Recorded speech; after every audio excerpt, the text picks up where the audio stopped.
My mother-in-law tried to prove I was an unfit parent, so I proved she was an unfit grandmother instead. It started when my 3-year-old daughter Emma came home from her weekend at Grandma Linda's house with a black eye. She fell down the stairs, Linda explained with that fake concerned voice she used whenever she got caught. These things happen when children aren't properly supervised. The accusation was clear. I was a neglectful mother. My husband Jake immediately sided with his mother, like always. Emma's clumsy, you know that, but Emma wasn't clumsy, and the bruise on her eye looked exactly like fingerprints. That night, I held Emma while she sobbed into my shoulder. Grandma said bad words when I spilled juice, she whispered. Then she grabbed my face really hard. My blood ran cold. The next morning, Linda called Jake at work. I'm concerned about Emma's safety, she said, loud enough for me to hear through the phone. Sarah seems overwhelmed. Maybe Emma should stay with us more often. Linda had been building a case against me for months, pointing out every scraped knee, every time Emma's hair wasn't perfectly brushed, every instance where I seemed stressed or distracted. What she didn't know was that I'd started documenting everything too. When Jake suggested Emma spend the entire summer with his parents, I knew Linda's plan was working. It would be good for her, he said. And you could use the break. That's when I realized my marriage was over. But first I had to protect my daughter.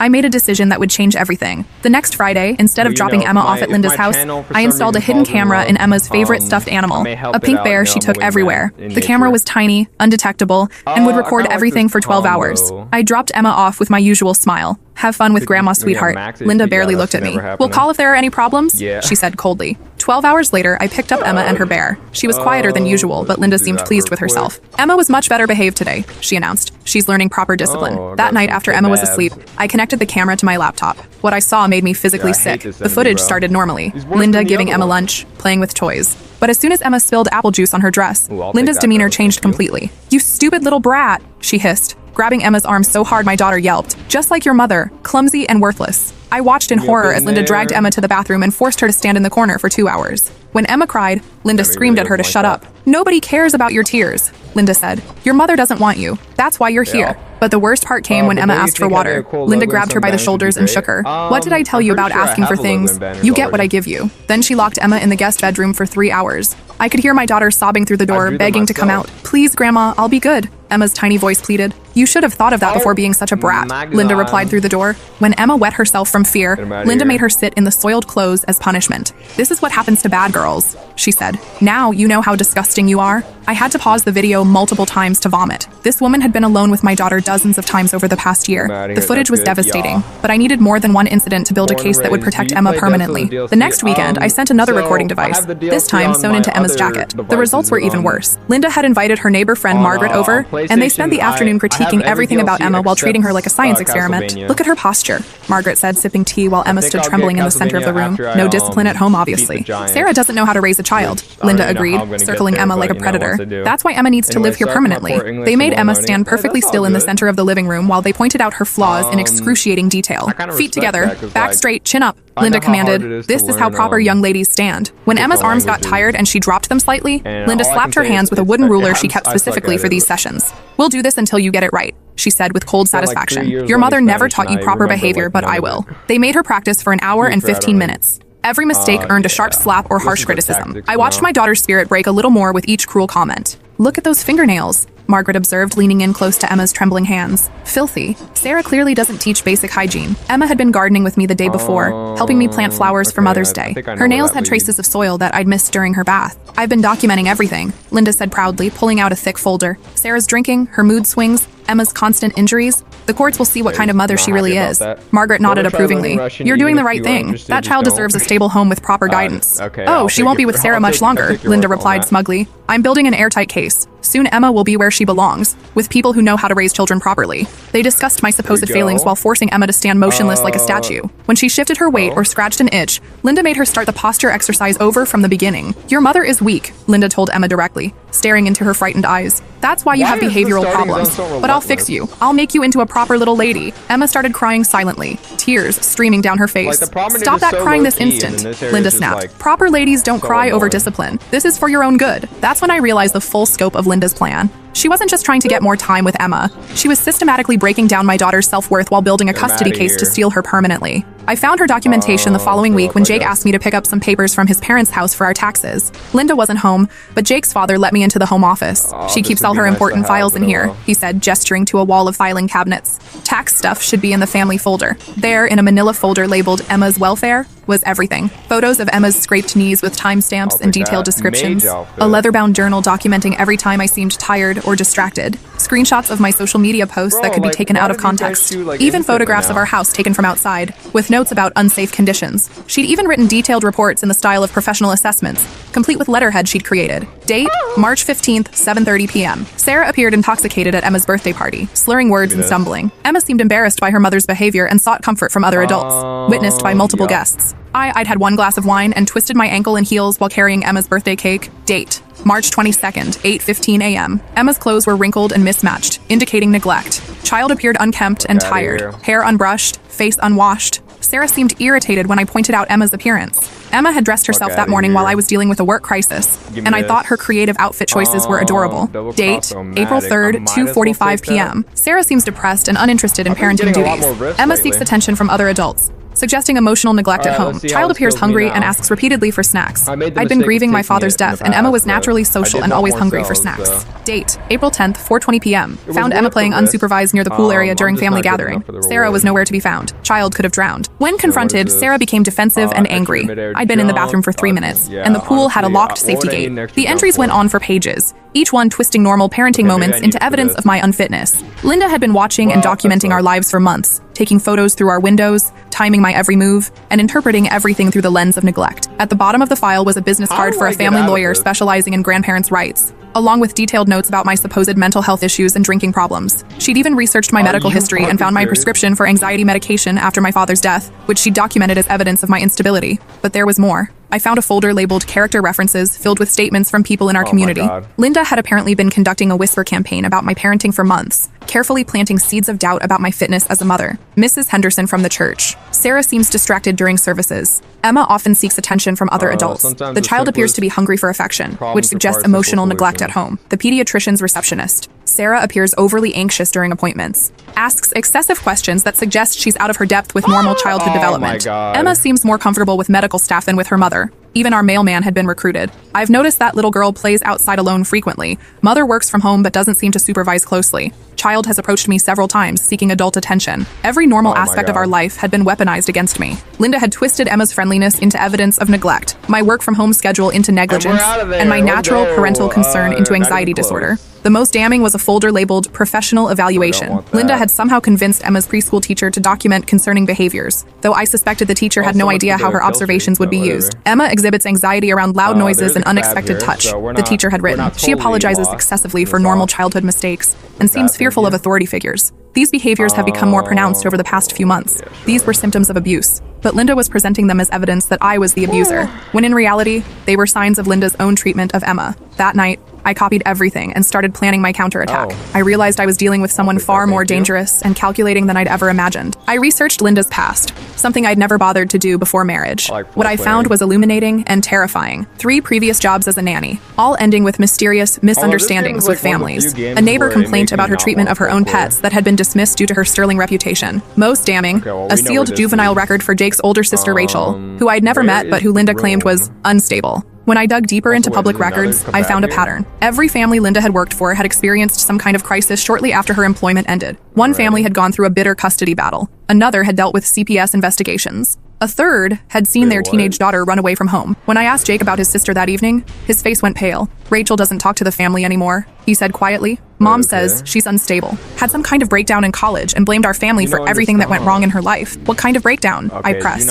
I don't know the details. She started saying crazy things about our childhood, making up stories about Mom being abusive. The therapist said she was having false memories or something like that. This sounded disturbingly familiar. Linda's pattern was becoming clear. She created chaos, and then positioned herself as the solution. When's the last time you talked to Rachel? Jake shrugged uncomfortably. Maybe 10 years? She sent a card when Emma was born, but Mom threw it away. Said Rachel's influence would be toxic for a new baby, that she might try to fill Emma's head with the same lies she'd been spreading about our family. I hired a private investigator to track down Rachel. She was living across the country under her married name, working as a high school teacher, with 2 well-adjusted children of her own. When I called her, there was a long silence after I introduced myself. So you finally figured out what Linda really is, she said, her voice heavy with unsurprising resignation. I've been waiting for this call for years. I'm sorry for bothering you, I began, but I need to know about your childhood with Jake. Rachel laughed bitterly. Which version? The one Linda tells everyone? Or what actually happened behind closed doors? Rachel agreed to meet me the following weekend. I flew to Portland with copies of my video evidence and Linda's documentation, desperate to understand the full scope of what I was dealing with. Her story was heartbreaking and familiar.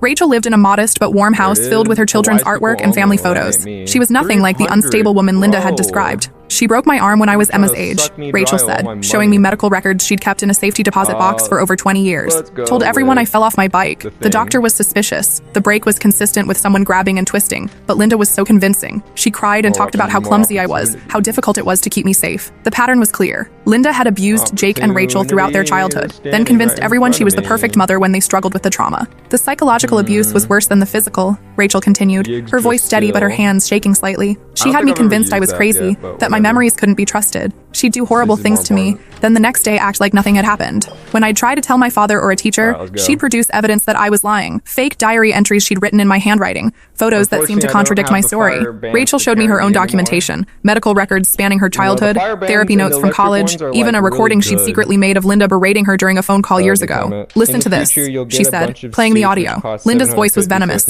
calling Rachel a pathological liar who was trying to destroy the family out of jealousy. This was from when I was 22 and trying to get help. Jake blocked it all out, Rachel explained. He had to, just to survive. She convinced him that I was jealous of their relationship, that I was mentally ill and trying to destroy the family with lies. He was her golden child, as long as he never questioned her version of reality. How did you break free? I asked. I didn't talk to them for 5 years. Got intensive therapy, built a life away from her influence. When I met my husband, I had to learn what normal relationships looked like. It took years to trust my own memories and feelings. She looked at my videos with growing horror and recognition. This is exactly what she did to us, she said, tears streaming down her face. The isolation, the criticism, the way she makes the child feel responsible for the abuse. She's doing to Emma what she did to me. Will you help me? I asked. I've been waiting 20 years for someone to ask, she replied. Rachel provided me with detailed documentation of Linda's abuse pattern, including the names of the families she'd worked for and the chaos that had followed her employment. Together, we built a comprehensive picture of a woman who systematically destroyed families while positioning herself as their savior. Armed with Rachel's testimony and documentation, I returned home and confronted Jake directly. Your mother is abusing Emma, I said, showing him the videos. He watched in stunned silence as Linda screamed at our daughter, locked her in rooms and made her stand in wet clothes. I could see him struggling with cognitive dissonance. The loving mother he remembered fighting against the evidence in front of his eyes. This isn't real, he whispered, his face pale. You edited this somehow. Mom would never. Call your sister, I said, handing him Rachel's phone number. The conversation lasted 3 hours. I could hear Rachel's voice through the phone, gentle but firm, walking Jake through memories he'd buried deep. She reminded him of incidents from their childhood, times when he'd hidden in closets, nights when he'd wet the bed from fear, the way Linda would hurt Rachel and then comfort him afterward, making him complicit in the abuse. When he hung up, he was sobbing like a broken child. I remember now, he said through his tears. I remember hiding in the closet when she'd lose her temper. I remember Rachel trying to protect me, taking the blame for things I did. I remember being so afraid of making her angry. He looked at me with broken eyes. How could I have let her near Emma? How could I not have seen it? Because you were conditioned not to see it, I said gently. She spent your entire childhood training you to doubt your own perceptions,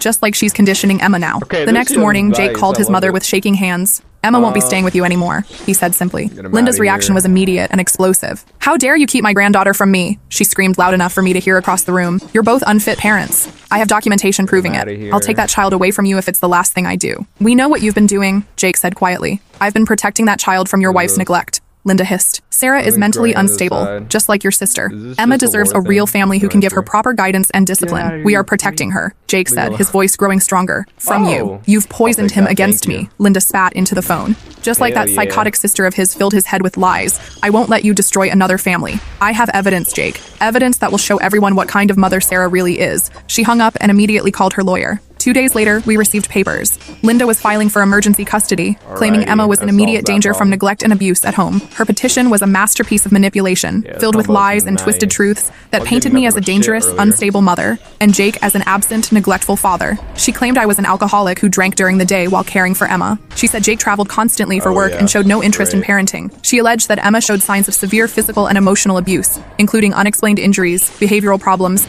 and fear of her own parents. She'd attached photos of Emma's normal childhood injuries, scraped knees from learning to ride a bike, a bump on her forehead from running into a table, a bruise on her shin from playground equipment, as evidence of our failure to protect her. Each photo was accompanied by detailed descriptions that made normal childhood accidents sound like evidence of abuse. The petition also included professional opinions from people in our community. Linda had somehow convinced several people to sign statements about my supposed unfitness as a mother, carefully wording their concerns to sound damning without being overtly false. The hearing was scheduled for the following week, giving me very little time to prepare a defense against years of careful planning on Linda's part. I spent those days working with our lawyer, David Chen, a family attorney who specialized in defending against false allegations. He was a soft-spoken man with kind eyes who had seen cases like this before. This is more common than you'd think, he told me during our first meeting. Abusive grandparents often project their own behavior onto the parents they're trying to discredit. They build false cases over months or years, carefully documenting normal parenting struggles as evidence of abuse. I compiled my video evidence, Rachel's testimony, Linda's employment history, and medical records showing the pattern of abuse across generations.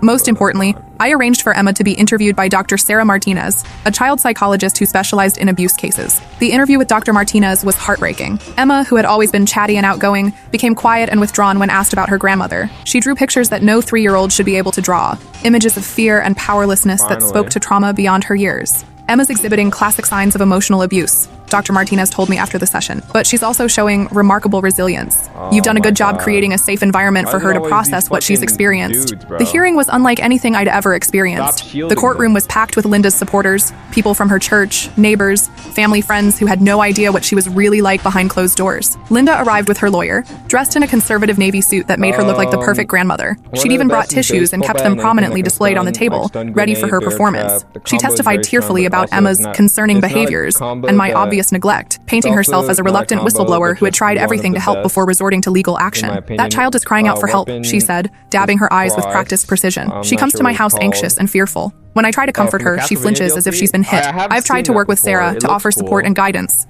but she becomes defensive and angry whenever I express concern. Her lawyer presented their evidence methodically. The photos, the documentation, character witnesses who testified to Linda's wonderful reputation as a grandmother and pillar of the community. The pediatrician's receptionist took the stand. Mrs. Morrison always accompanies Emma to appointments. She asks thoughtful questions and clearly cares about the child's well-being. Sarah seems distracted and overwhelmed, always asking about normal childhood developments as if she doesn't understand her own child. Mrs. Henderson from church testified, Linda is devoted to that little girl. She's always talking about Emma's development and expressing concern about the home environment. She's mentioned several times that she's worried about Emma's safety. Even our neighbor spoke against me. Emma spends a lot of time outside unsupervised. I've seen her playing near the street while Sarah is inside working on her computer. The child often approaches adults in the neighborhood seeking attention. Linda's lawyer painted a picture of a caring grandmother trying to save her grandchild from neglectful parents who were too proud or damaged to accept help. My client has reluctantly come forward, the lawyer said in closing, because she fears for Emma's safety. The evidence shows a clear pattern of neglect and possible abuse. Emma deserves a stable, loving home with adults who can provide proper care and guidance. I watched the judge's face during Linda's presentation, trying to read his expression. He seemed sympathetic to her story,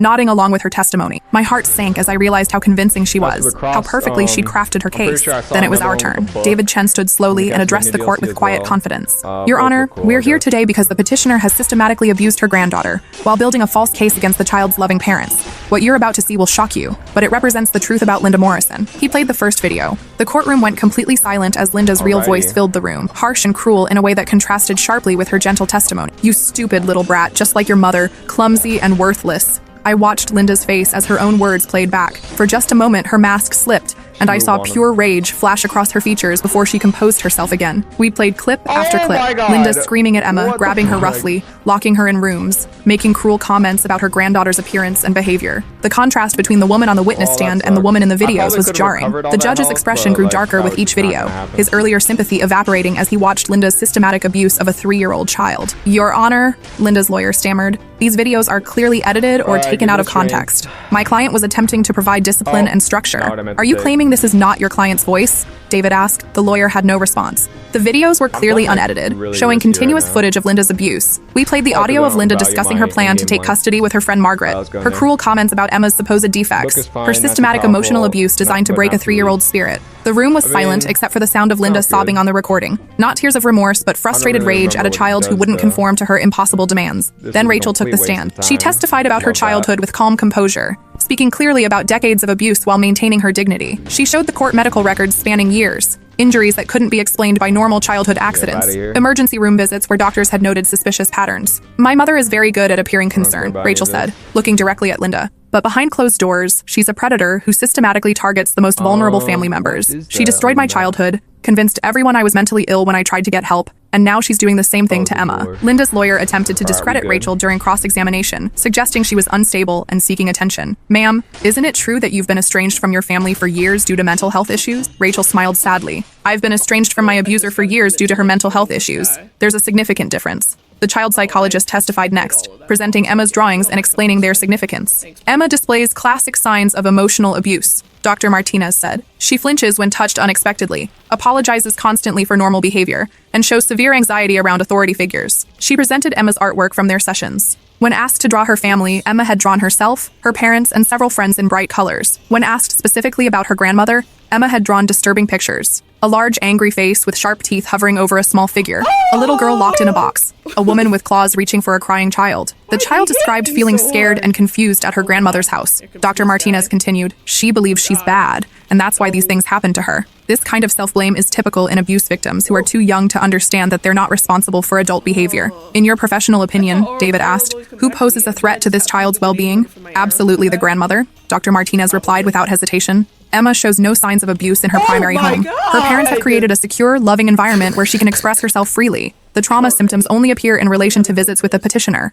Linda's lawyer had no meaningful questions for any of our witnesses. The evidence was overwhelming. Finally, David presented Linda's employment history, the pattern of families who terminated her services under mysterious circumstances, the neighbor complaints that had been dismissed due to her reputation, the systematic way she'd built false cases against Emma's parents while abusing the child herself. Your Honor, David concluded, this is not a custody case. This is a criminal matter. The petitioner has committed systematic child abuse while attempting to steal a child from her loving parents through fraudulent legal proceedings. The judge took a brief recess to review the evidence, then returned with a stern expression. This petition is not only denied in its entirety, but I'm issuing an immediate restraining order, he said, looking directly at Linda. Mrs. Linda Morrison is prohibited from any contact with the minor child, directly or indirectly, for a period of no less than 10 years. He turned to the court clerk. Please ensure law enforcement is notified of this order immediately, and that copies are sent to the child's school and daycare providers. Then he looked back at Linda, whose face had transformed from white to red, with barely contained rage. Your behavior, as documented in these recordings, constitutes clear evidence of systematic child abuse.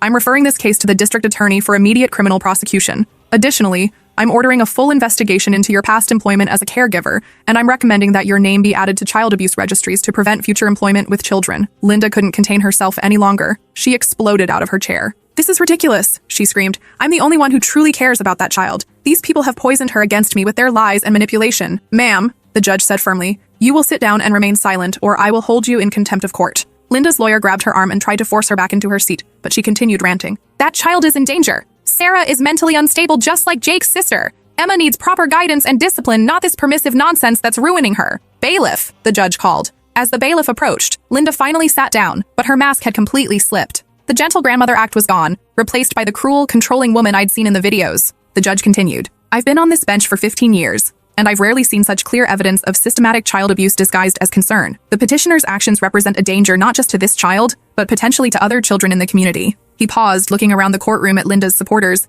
many of whom now looked shocked and confused. I want to be very clear about what happened here today. This was not a case of a loving grandmother expressing legitimate concerns. This was a predator using the legal system to continue her abuse of a child while attempting to discredit the very parents who were protecting that child from harm. Linda sat in stunned silence, finally understanding that her perfect plan had not only failed but destroyed her completely. But I wasn't done. Outside the courthouse, I handed copies of the videos to the local news station and several national media outlets that covered stories about child abuse. Linda's carefully crafted reputation in our small town evaporated overnight. The story ran on the evening news with the headline, Respected Grandmother Caught Abusing Toddler on Hidden Camera. They interviewed Dr. Martinez about signs of child abuse, showed selected clips from the recordings with Emma's identity protected, and discussed how predators often present themselves as concerned caregivers. Within hours, the story had spread to social media and picked up by larger news outlets. Linda's Bridge Club issued a statement distancing themselves from her. Her church asked her to step down from all ministries involving children. Neighbors who had praised her parenting skills for decades suddenly remembered concerning incidents they'd previously ignored or dismissed.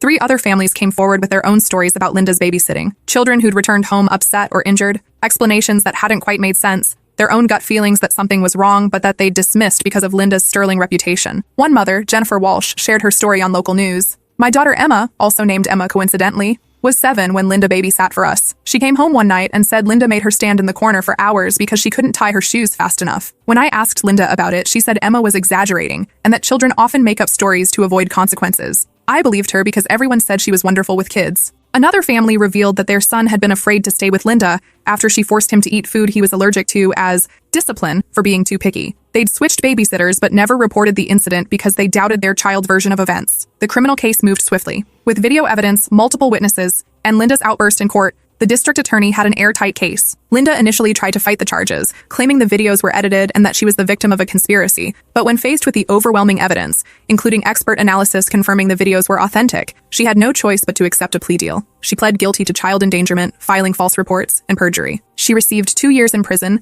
followed by 5 years probation, 500 hours of community service, mandatory psychological counseling, and a permanent ban from working with children in any capacity. The judge also ordered her to pay for Emma's therapy and issued a lifetime restraining order that extended to any future children in our family. Your actions have traumatized an innocent child and violated the sacred trust between a grandparent and grandchild, the judge told her during sentencing. You used your position of authority and respect in the community to systematically abuse a vulnerable child while attempting to destroy her family through fraudulent legal proceedings. Linda stood silently during sentencing, no longer bothering with her concerned grandmother act. The mask was permanently off. Jake struggled deeply with the revelations about his mother, but he remained committed to protecting Emma and processing his own trauma. We started family counseling together, working with a therapist who specialized in generational abuse patterns. I spent my entire life believing her version of events, he said during one particularly difficult session. She convinced me that Rachel was crazy, that my memories couldn't be trusted, that questioning her meant I was being disloyal to family. Survivors often protect their abusers, our therapist explained patiently. It's a psychological defense mechanism that helps children survive trauma. You were conditioned from birth to prioritize your mother's emotions over your own safety and perceptions. Jake worked incredibly hard to deprogram years of manipulation and gaslighting. He started having regular phone calls with Rachel,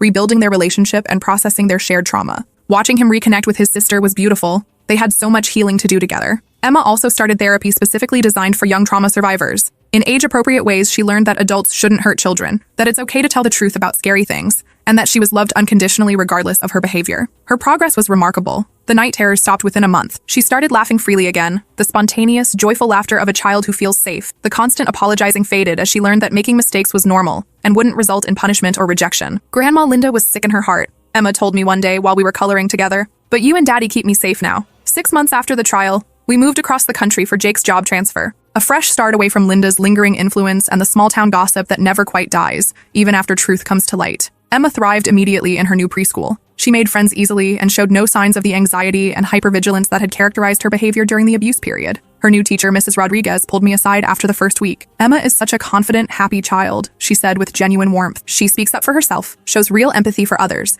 and has wonderful emotional regulation for her age. Whatever you're doing, keep it up. If only she knew what we'd been through to get Emma to this healthy place. One evening, as I was tucking her into bed in our new house, she looked up at me with those big brown eyes that had seen too much for her age. Mommy, why was Grandma Linda so mean to me? I chose my words carefully, as I always did when discussing the past. Some people have sickness in their hearts that makes them want to hurt others, especially people who are smaller and can't protect themselves, I said gently, but that was never, ever your fault. You're a wonderful little girl who deserves only kindness and love. She nodded solemnly, processing this in her 3-year-old way. I'm glad she can't hurt me anymore. She can't, I promised, stroking her hair, and she never will again. 2 years later, Linda violated her restraining order by showing up at Emma's new school, somehow having tracked down our location. A vigilant teacher spotted her lurking near the playground during recess and immediately called police and administration. She was arrested within minutes and charged with violating a protective order and attempted child abduction. This time, there was no plea deal. She spent 8 months in jail and was released only to be immediately transferred to a psychiatric facility for evaluation. When she was finally released, she moved to another state entirely. We haven't heard from her since,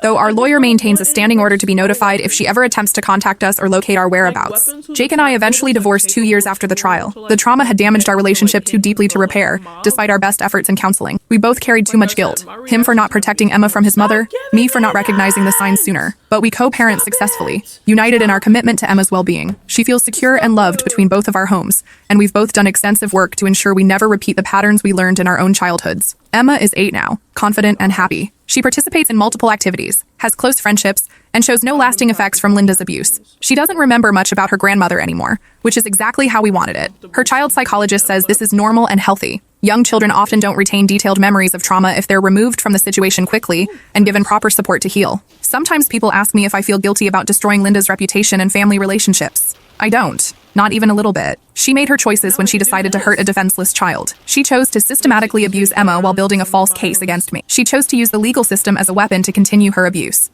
I simply made sure everyone knew who she really was. The ripple effects of exposing Linda went far beyond our immediate family. The state launched a comprehensive investigation into her past employment and found a disturbing pattern of complaints that had been dismissed or buried because of her sterling reputation in the community. New legislation was passed requiring enhanced background checks for private caregivers and mandatory reporting training for all childcare providers. Teachers and doctors received additional training on recognizing emotional abuse disguised as discipline or concern. Linda's case became a textbook example in child psychology courses about how predators use their reputation and social standing to access victims. Several universities now use our case study to train future social workers and family lawyers. Most importantly, Emma grew up knowing that she's valued and protected. She speaks up confidently when something bothers her. She sets appropriate boundaries with adults. She knows she deserves kindness and respect from everyone in her life. Linda tried to break Emma's spirit and steal her identity as a loved, worthy child. Instead, she made Emma stronger and more resilient. Last month, Emma came home from school excited about a new friend whose grandmother had visited their class. "Her grandma seems really nice," Emma said brightly. "She brought homemade cookies for everyone and read us stories. She didn't yell at anybody or make mean faces." I'm grateful that Emma has positive examples of what healthy family relationships look like. She deserves grandparents who celebrate her achievements, encourage her dreams, and love her unconditionally, not ones who try to destroy her sense of self-worth for their own psychological satisfaction. Emma still has one set of loving grandparents, my parents, who moved closer to us after everything happened. They shower her with appropriate affection and create the positive memories that every child deserves. They've also been incredibly supportive of Jake, welcoming him as a true son-in-law even after our divorce. Linda thought she could use my daughter as a weapon against me, positioning herself as the savior while painting me as an unfit mother. She believed her reputation and careful documentation would be enough to steal Emma away from her loving family. Instead, I used her own cruelty as a weapon against her. The truth was more powerful than all her lies and manipulation. The best revenge was simply letting Linda reveal who she really was. Sometimes, late at night, I wonder what would have happened if I hadn't trusted my instincts and installed that camera. How long would Linda's abuse have continued? How much psychological damage would she have inflicted on Emma's developing sense of self? The thought terrifies me, but I'm grateful every day that I acted when I did.